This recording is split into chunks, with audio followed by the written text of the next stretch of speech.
Olá, pessoal, sejam bem-vindos e bem-vindas. Nós estamos começando aqui pela nossa TV Revelar mais um encontro e hoje com esse nosso vídeo que vai trazer um tema bem interessante, bacana aqui para a gente dialogar, conversar com vocês, que já está passando aí na sua tela. Cidades espirituais não são funcionais. Poxa, Lauro, será que dizendo isso estou ofendendo alguém? Estou dizendo que o espírito mentiu ou que o médium fraudou ou que há o critério verdade e mentira para julgamento? Será que nós não estamos muito melindrados com as informações que são transmitidas à medida que as pessoas vão compartilhando o conhecimento que vão amealhando? Nosso trabalho aqui na TV Revelar é compartilhar com vocês o conhecimento genuíno espírita. Não somos donos da verdade, não somos professores de espiritismo, e aqui você encontra um espaço que você também tem voz e vez para concordar, discordar, mas sempre fundamentado em Allan Kardec, ou seja, nos seus livros, nas suas obras, que contém genuinamente a doutrina dos espíritos. Em outras obras, nós não as encontraremos. Nós vamos encontrar somente nos livros de autoria de Allan Kardec. E nesses livros de autoria de Allan Kardec, nós vamos ter doutrina dos espíritos. Hoje, a nossa conversa vai ser sobre esse tema cidades espirituais não são funcionais, mas eu já queria te pedir que passe por aqui, se quiser, pudesse, torne membro do nosso canal se já for inscrito, se não é inscrito, se inscreva, e aí você curta, comente, compartilhe os nossos vídeos nas suas redes sociais. Tem aqui ao meu lado Lauro Rodrigues, e para que ele cumprimente a todos vocês, queria também que ele trouxesse aqui para nós essa ideia que graça no nosso meio, dos adeptos das ideias do espiritismo, o que se compreende por cidades ou colônias espirituais e como seriam elas. E logo também você já trazendo a ideia de como que Kardec investigou essas questões também inerentes. Bem-vindo, Laurinho. Vamos ao nosso tema de hoje. Olá, Beto. Muito bom estar aqui com você. Olá para você que está nos assistindo agora. Sejam bem-vindos, sejam bem-vindas. Bom, Beto, a crença, né, essa ideia já fixada no movimento espírita, de que o espírito, no mundo espiritual, ele vive uma vida lá como se ele estivesse encarnado, as suas necessidades, as necessidades aqui quase que são as mesmas lá, aliás, as de lá quase que são as mesmas daqui, é fruto de realmente uma falta de estudo mais criterioso. Então, acredita-se que o espírito precisa dormir, acredita que o espírito precisa se alimentar, procurar médico, e por aí vai, né? Quando nós vamos estudar Kardec, a gente percebe que tudo isso é a falta de conhecimento do espírito. Ele acredita precisar de tudo isso, é uma estratégia. Falta-lhe o conhecimento tanto da vida espiritual, do mundo onde ela habita, mundo espiritual, e também falta moral. Por isso que a doutrina espírita, o que nós podemos extrair quando o espírito diz assim, eu preciso me alimentar? Moralmente, o que a gente vai extrair dali? Que é um espírito atrasado, agarrado a valores, né, apegado a valores do mundo material, as suas ideias estão fixadas nessas necessidades que não passam para ele, enquanto espírito, de uma ilusão. Mas o movimento espírita pulou essa parte e já adotaram a opinião pessoal do espírito como sendo uma verdade. Não buscou no postulado espírita, nas obras de Allan Kardec, as respostas para isso, que é as criações fluídicas, o espírito forma as imagens consciente ou inconscientemente, é pela força do pensamento que ele forma, dispersa e dá direção aos fluidos, que se ele imagina, se ele era aqui, como o próprio Kardec vai dizer, um lavrador, logo ele vai formar a sua charrua e os seus bois, mas que tudo isso é porque o seu pensamento está voltado para aquilo ali. Uma vez que ele pensa, logo ele forma essas imagens. Mas elas são fugidias, são efêmeras, elas se dispersam quando o espírito tira o pensamento daquele foco. Beto. Lauro, então já que a gente já entrou nesse aspecto, né, de reações fluídicas e tudo mais, a minha pergunta seria o seguinte, isso acontece com consciência em consciência, individual, coletivamente. Como é que funciona a nossa reunião, a nossa, entre aspas, comunhão de pensamentos no mundo espiritual, segundo as leis que regem o mundo espiritual, Laurinho? Ambas as opções. Inconsciente, conscientemente, ou conscientemente, inconscientemente. Individual e compartilha, em grupos, coletivo. Então, veja, espírito que se familiariza, que tem semelhança de gosto, de determinados gostos, enquanto estavam aqui encarnados, vão se reunir por semelhança e vão formar essas imagens no mundo espiritual, porque compartilham desses mesmos gostos, dessas mesmas semelhanças. Mas vejam, sempre vamos lembrar, Beto, pessoal, é uma aparência. E o Beto, se depois ele até puder, ele vai trazer para nós o significado de aparência. Ela não tem funcionalidade. É pura ilusão do espírito. Quanto mais atrasado for o espírito, mais ele crê que aquelas aparências, elas são funcionais e ele necessita delas, seja, né, para comer, seja para dormir, seja para o que for. Beto. Beleza, Laurinho. Então vamos lá. Como é que é? Missão dada, missão cumprida? Aparência, ela é uma configuração exterior. Em filosofia, lembrando que o espiritismo se liga à filosofia espiritualista, do qual é uma fase. Kardec define o espiritismo como uma ciência filosófica. Explica isso lá na obra que é o Espiritismo, seu preâmbulo, os últimos parágrafos da sua explicação dizendo o que é o espiritismo. Então, na filosofia, que é o que nos interessa, a aparência, a expressão usada por Allan Kardec para tratar desses objetos fluídicos, é uma dimensão superficial, exterior, pasmem, ilusória da realidade, que correspondem. No âmbito da cognição humana, o espírito desencarnado, ele é ser humano ainda, viu, gente? Ele só não tem corpo físico. Então, no âmbito do conhecimento, da cognição, do conhecimento humano, há todos os obstáculos que impedem a percepção plena da verdade, uma aparência que se apresenta e vai ser como se fosse um véu naquela nossa percepção plena da verdade, que demanda, como dito, cognição, conhecimento humano. Tais como opiniões supersticiosas, opiniões irrefletidas do senso comum, ilusão na captação da natureza pelos sentidos, as paixões, as inclinações que deformam a compreensão objetiva dos fatos. Gente, eu não estou definindo aparência em espiritismo, estou definindo aparência no campo da filosofia. E o Kardec traduziu a obra espírita como pertencente à filosofia, assim que ele a organizou. Então, nós temos aqui algo que vai em consonância. Para o Lauro falar um pouquinho mais, Laurinho, eu vou pedir você permissão para que eu leia o item 14 e o 15 do capítulo 14, os fluidos da obra A Gênese, né? Então, o Kardec escreve dizendo que o espírito usa o perispírito, né? Ele vai usar o seu perispírito, e é o perispírito, não outra coisa, que toma a aparência e muda quase que instantaneamente, né? Quando ele está pensando em algo, em alguma coisa. Por exemplo, numa época que ele viveu, se ele era do sexo masculino, do sexo feminino, então o seu pensamento já molda meio que automaticamente a sua forma, né? Aí o Kardec escreve assim: seu pensamento se reportando à época em que era assim, o seu perispírito toma instantaneamente aquela aparência, a qual muda também instantaneamente. Se ele havia sido uma vez negro ou branco, ele se apresentará como negro ou como branco, de acordo com o qual das duas encarnações ele seja evocado e para onde vá seu pensamento. Então a gente já começa a compreender como é que isso está acontecendo, o processo. E aí vamos para o nosso tema. Nós falamos de cidades espirituais que elas não são funcionais, elas são criações fluídicas. Então, são objetos que nós estamos criando no mundo espiritual, estratégias, porque a gente não entende.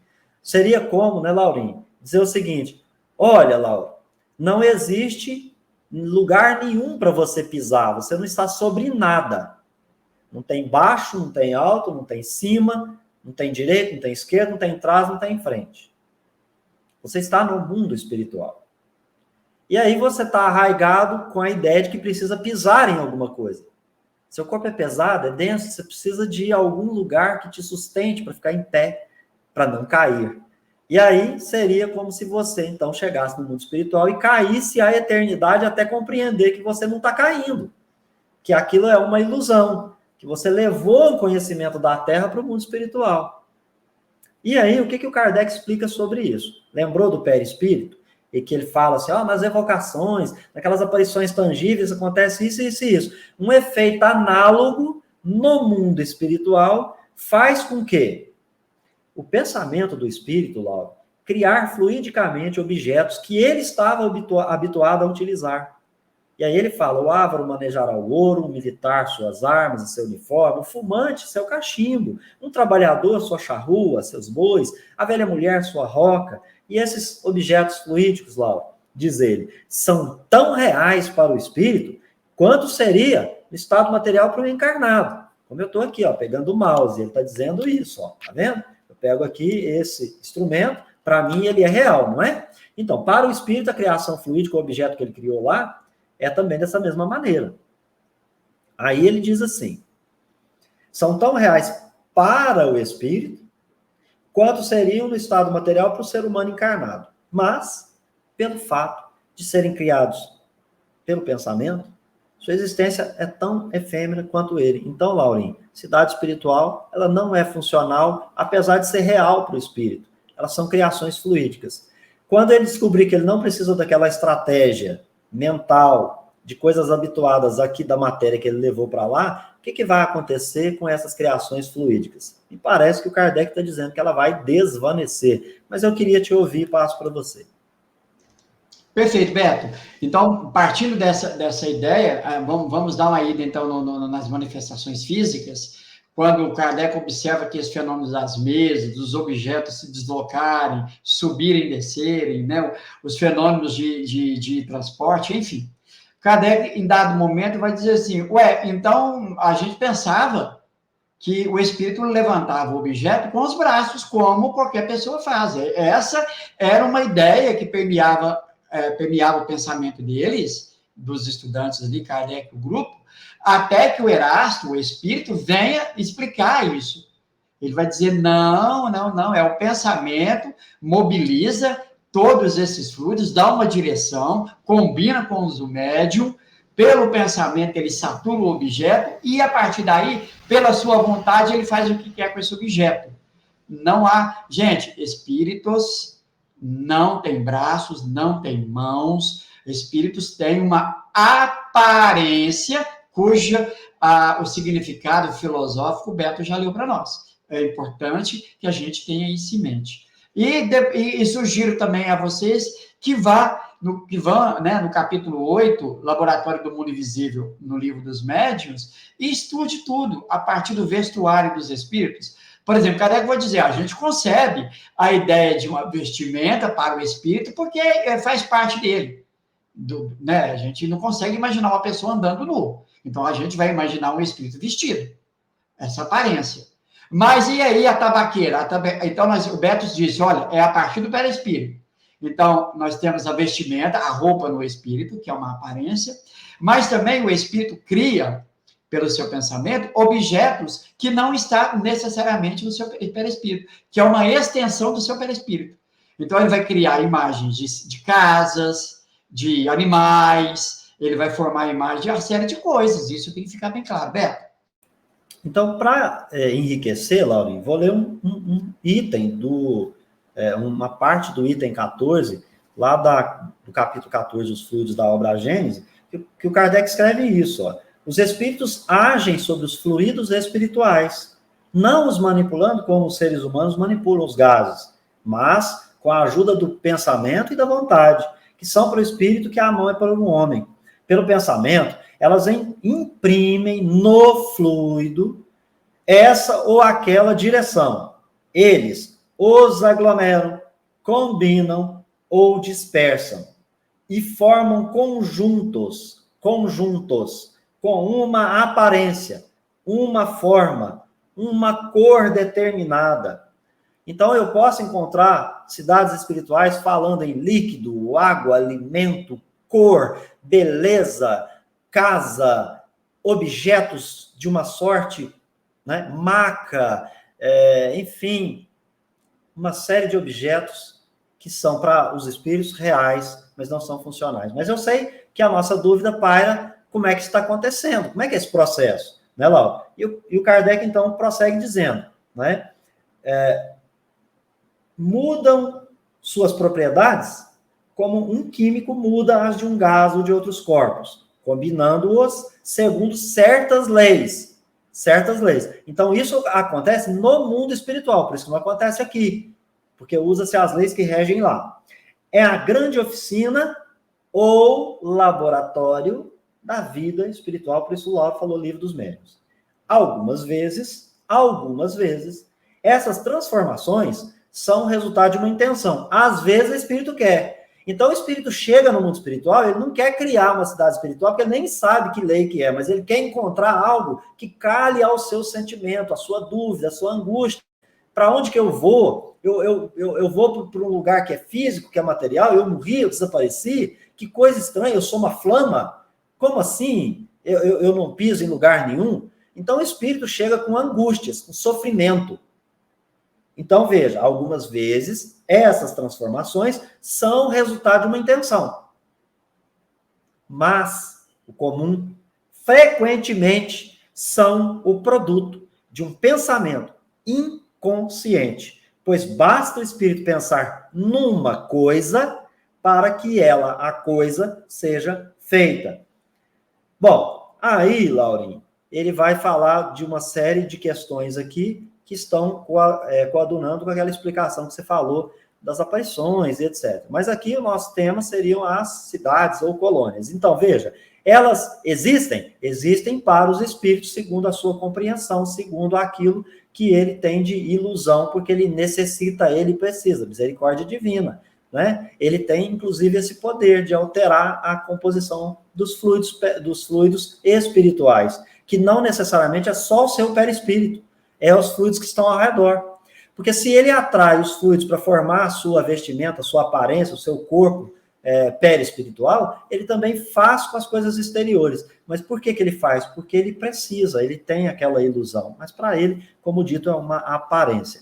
Então esse foi o processo, Laurinho. Por fim, por que o espírito chega no mundo espiritual e age dessa maneira inconscientemente, e ele não agiria corretamente, já que são leis do mundo espiritual, e que se ele está ali usando-as inconscientemente porque ele desconhece, qual é o fato que está por trás disso? Por que essas cidades espirituais para os espíritos estão sendo reais, mas elas não são funcionais, isto é, elas vão desvanecer porque são criações fluídicas?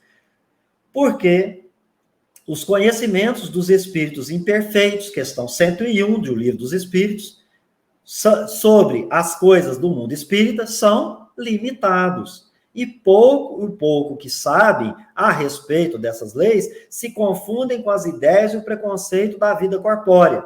Eles não podem nos dar mais do que noções falsas e incompletas daquele mundo. Mas Kardec vai dizer, porém, o observador atento encontra frequentemente nas suas comunicações, mesmo as imperfeitas, a confirmação de grandes verdades ensinadas pelos espíritos superiores. Então, não é critério de verdade e mentira, viu, Laura, para a gente encerrar. Não é esse o critério. O espírito está falando como ele vê o mundo espiritual, como ele age no mundo espiritual e dando a sua notícia, trazendo aquilo que a sua evolução, o seu grau evolutivo permite que ele compreenda, segundo o conhecimento que ele já adquiriu. Ele vai chegar a espírito puro, viu, gente? E aí vai compreender adequadamente, conforme a gente acabou de compartilhar nos itens da obra Gênesis, capítulo 14. Mas, para encerrar, eu quero passar para o Lau e já fazer o seu comentário final, aí, tendo o tempo necessário. Eu encontro vocês no próximo vídeo, pedindo para meditar, de fato, sobre esse nosso tema. Laurinho, obrigado mais uma vez. E isso nos coloca em condições de melhor compreender, né, um pouco mais sobre a vida espiritual. Quando estivermos lá em definitivo, né, na vida espiritual, logo a gente consegue ter uma relação melhor com aquele ambiente, aquelas leis que são diferentes da nossa. Beto, quero agradecê-lo, agradecer a você que está nos assistindo agora, e como o Beto bem colocou, medite, não estamos aqui brigando com ninguém, só estamos apresentando informações contidas no postulado espírita, postulado organizado por Allan Kardec. Obrigado a todos e nos vemos aí no próximo vídeo.